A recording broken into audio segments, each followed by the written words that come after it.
It's Johnny Dare, Nycki Pace. It's Tuesday, you guys, and this is the best week ever.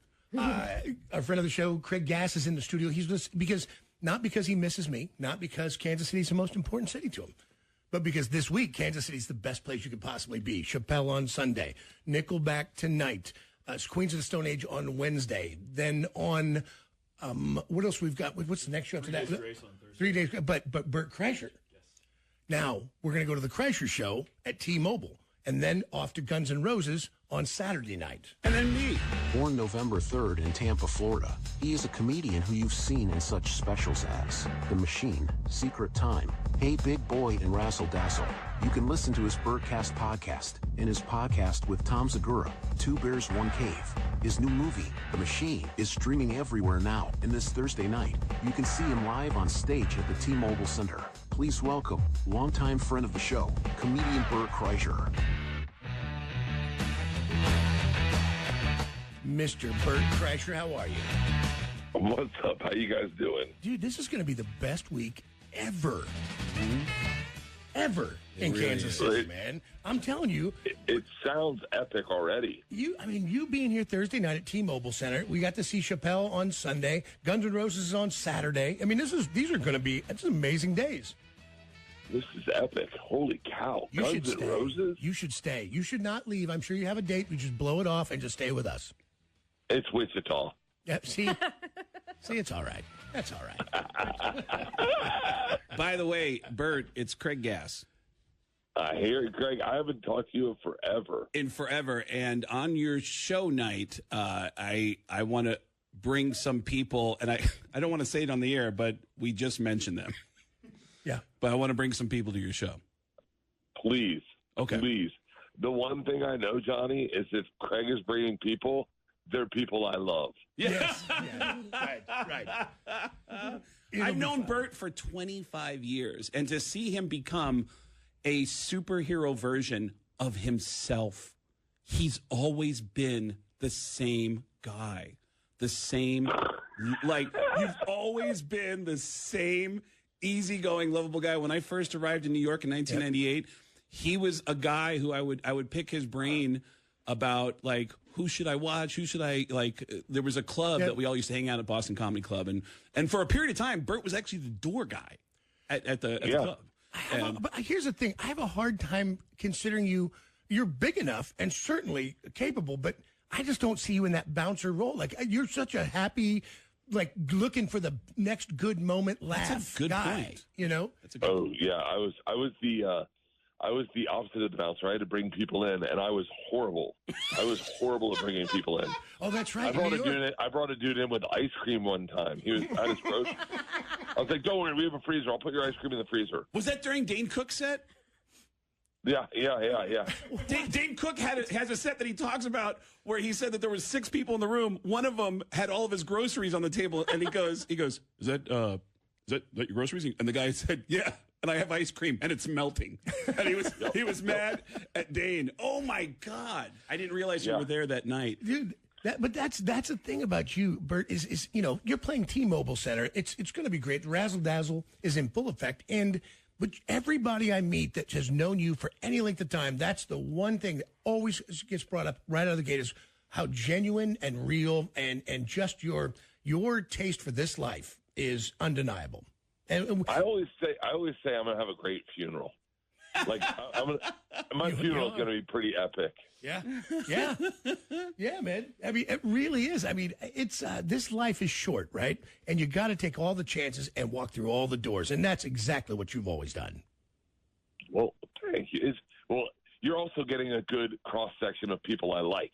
So, like, you're getting kind things said about me. There's a couple people that, if they're on the show, it wouldn't be going so well. But see, now here's the thing about when Bert says that. Yeah. We all have this thing that despite how well things are going, we pay attention to the small amount of people who are saying the negative things. Right. So when Bert says that, it's kind of like, who could he possibly be talking about?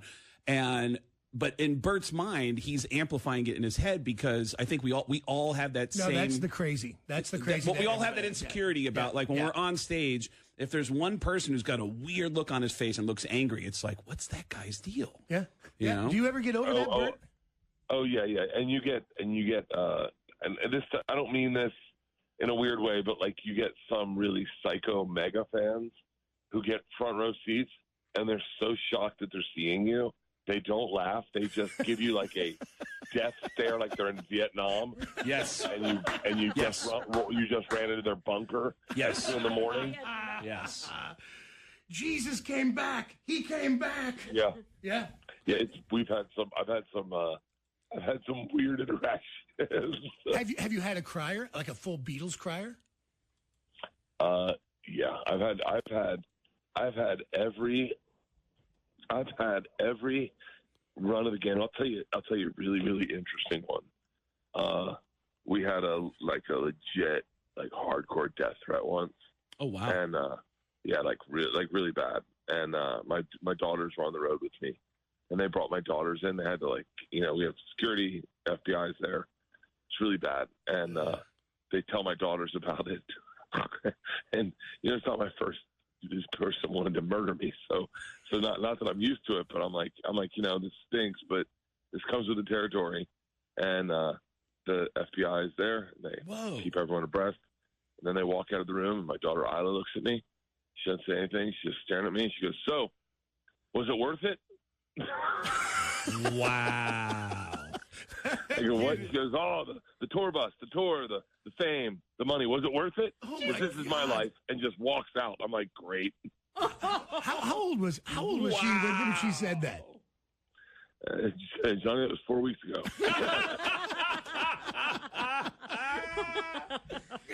I am willing to bet that Bert doesn't just have one; that he's got multiple male stalkers. Is that true? Yeah. It's gotten. Yeah. And that is intense love. That's just intense. Yes. Like, man, I identify with this guy. He's such a relatable guy. That's it. Well, he's on a scale now that he's got crazy people. We were talking about, when I first met him, he came in the studio and he's telling stories about going to Vietnam and taking mushrooms. And I'd just been to Vietnam 2 years prior. Yeah. And Lord knows I love mushrooms. Yeah. And by the end, I felt a little creepy because I was like, we're going to be friends, whether you know it or not. Like, I mean, because he had that that's the quality. number one. That's the number one thing. I think if I could start this career over, I would maybe keep a few secrets. Wow. I share so much that people feel like they know me, and maybe if you're not on your meds, you feel like I'm talking to you. Yeah. Right. And so okay, I have a question. I'm taking a guess that you have secret language that you use with people around you to get people away. Do you? Yep. Yes! Yep. I knew it. And am I going to be hearing that language when I say hi to you on Thursday night? No. I was telling him. I'll tell you what it is. I go, hey, you know what? I think I'm going to switch up my drink. Can I get a different drink? That's the move. We have a friend who's in a Grammy-nominated band, and the code is, hey, can I get the red Sharpie?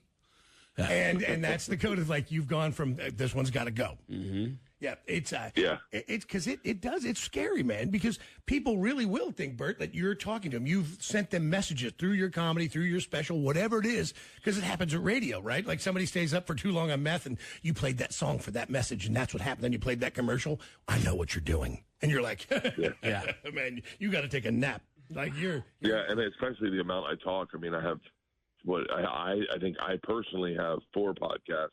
Yeah. And then I'm on podcasts all the time. And so, it's the thing, I don't know the right analogy, but it's like the thing that got you to the dance is the thing that gets you kicked out of the dance. Right. Is like, I loved just being so honest and like everything. I mean, everyone knows, there are people listening right now that know how many days I haven't drank, and how much testosterone I'm on. Yep. And like they know everything about me. They know nothing about Tom. Nothing. Like Tom, people don't even know that Tom's on testosterone. We both got on at the same time. And Tom just was like, yeah, I'm not going to tell anyone. And I go, why? I tell everyone. Yeah, no, I get it, though, because if there's a thing in my brain, if I tell everybody everything, then I feel like it's the best defense shield of all time in another way. Like, you can't hurt me. Like, all my skeletons are out. Like I've laid every embarrassing story. There's nothing left to hide in my world. And to me, there's also something to be said for that comfort in being brutally honest. Plus, the monster's got to eat, right, Bert? Like the material, the life, it's where your comedy comes from, through life. Yeah. Oh, it's I loved, old school Stern. Do you remember when Andy Dick would call in? Yes. And he'd be hammered. Yes. And he just shared all. I mean, it endeared me to Andy. Now, look, we've seen Andy kind of take some odd turns in his career since then. Yep. But it would endear me to the artist. It would, when you'd hear stories about Belushi or Farley, that vulnerability was the thing that that turned me on, that got me to be there. Those are like my goats. Right. And I think when I approached the business, I was like, dude, do the thing that the guys you love did. Like, get out of control, be honest, be vulnerable, show everyone everything.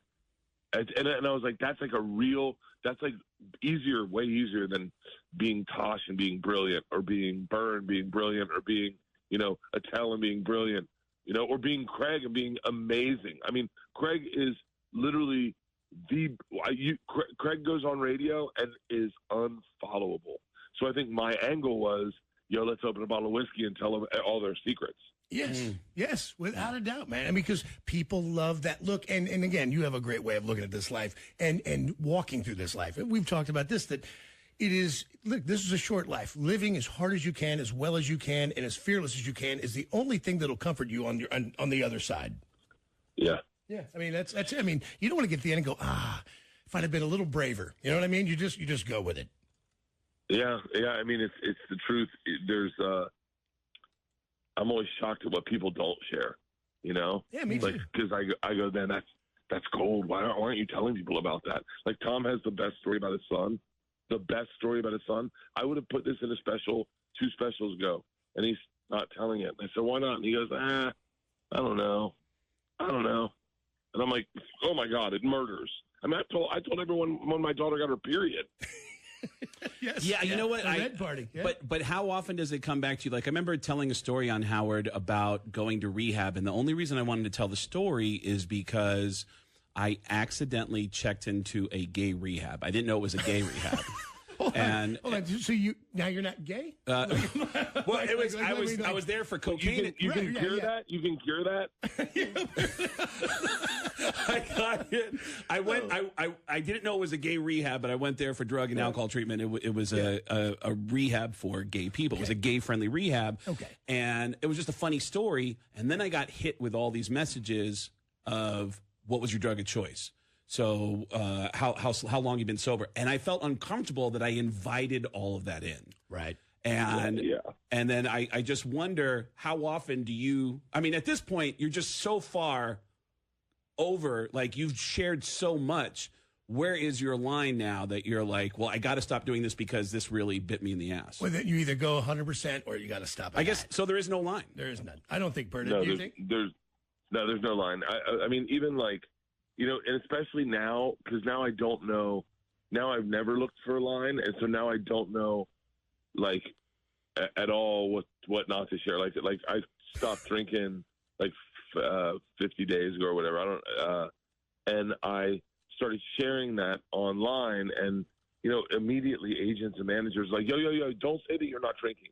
That's going to affect ticket sales. Wow. And you're like, you just can't listen to people. Like, that's how you end up Belushi, where they won't stop somebody and they don't care. They just want their percentage. Yeah, dude, you tell them to eat ass. When we did Sober October for the first time, my managers and agents advised me against it adamantly and said, this will ruin your career. This is you've got momentum. This is going to ruin your career. And in my head, I thought, I've had one modus operandi, and that is overshare, be honest. That's right. And when I went on Rogan and he's like, how much do you drink? And I was like, 9 drinks a night or whatever. And then the cigar was like, they're doubles. They just were like, they're like, this ruined your career. And I was like, well, yeah, but if I share my journey, I think my journey is the interesting part to watch. It's relatable. And I was accurate. I mean, Sober October to this day is probably one of the bigger things I've ever been associated with. And I think other people enjoy doing it also.